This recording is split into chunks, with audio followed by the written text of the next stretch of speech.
आशिया cup 2024 मध्ये सहभागी होण्यासाठी भारतीय महिला संघ श्रीलंकेत पोहोचलाय।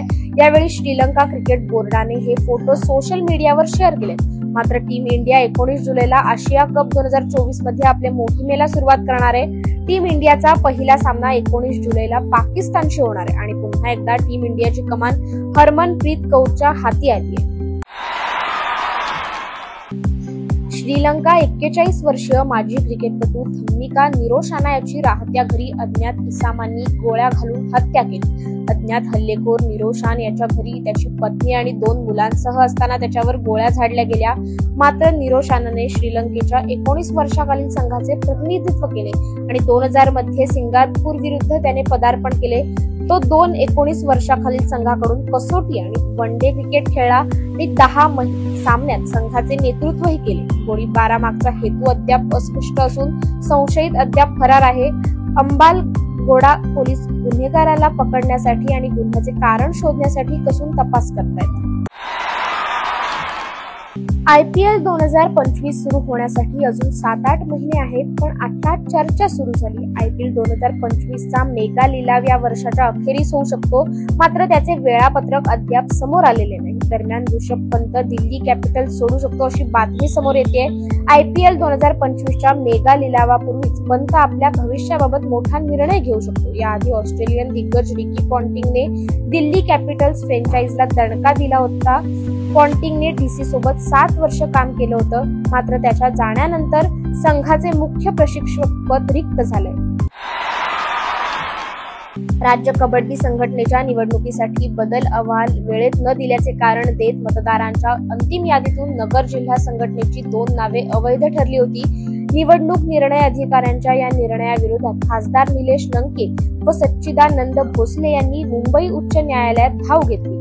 या याचिकेवर उद्या सुनावणी होणार आहे। तसेच राज्य कबड्डी संघटनेच्या निवडणुकीसाठी अहमदनगर जिल्हा संघटनेचे मतदार म्हणून पाठवलेली खासदार निलेश लंके व सच्चिदानंद भोसले यांची नावे निवडणूक निर्णय अधिकाऱ्यांनी पहिल्या यादीत अवैध ठरवली।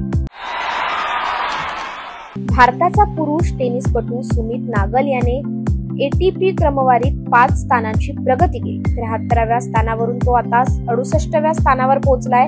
याआधी 71व्या स्थानापर्यंत त्याने प्रगती केली होती, त्यामुळे आता 68वे स्थान ही त्याची सर्वोत्तम क्रमवारी ठरली आहे। पॅरिस ऑलिम्पिक मधील टेनिस या खेळात पुरुष एकेरीसाठी पात्र ठरणारा सुमित नागल हा भारताचा एकमेव टेनिसपटू ठरला। त्याच्याकडे 779 ATP गुण आहेत। सुमितने ऑस्ट्रेलियन ओपन मध्ये कझाकस्तानच्या अलेक्झांडर बुबलिक याला पराभूत केले। भारतीय क्रिकेट नियामक मंडळाने टीम इंडियाच्या पुढील T20 कर्णधाराचे नाव जवळपास निश्चित केलंय।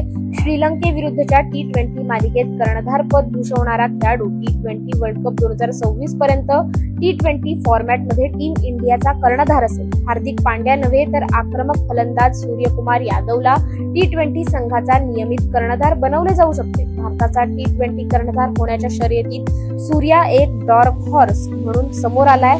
उपकर्णधार ते कर्णधार होण्याच्या शर्यतीत आघाडीवर असलेल्या हार्दिक पांड्याला सूर्याने मागे टाकले।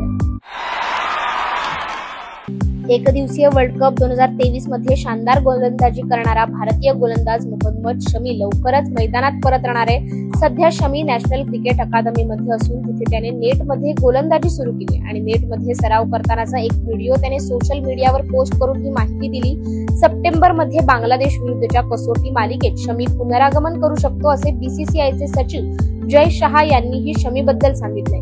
2023च्या एकदिवसीय वर्ल्ड कप दरम्यान शमीच्या टाचेला दुखापत झाली होती, ज्यामुळे तो 2024च्या IPL आणि T20 वर्ल्ड कपला मुकला होता। मात्र आता त्याच्या पुनरागमनाच्या चर्चेला जोर आलाय। पॅरिस येथील ऑलिम्पिक व पॅरा ऑलिम्पिक मध्ये उज्ज्वल कामगिरी करण्यासाठी महाराष्ट्रातील 12 खेळाडूंना प्रोत्साहन म्हणून राज्य शासनाने प्रत्येकी 50 लाख रुपये असे एकूण 6 कोटी रुपये देण्याचे निश्चित केले।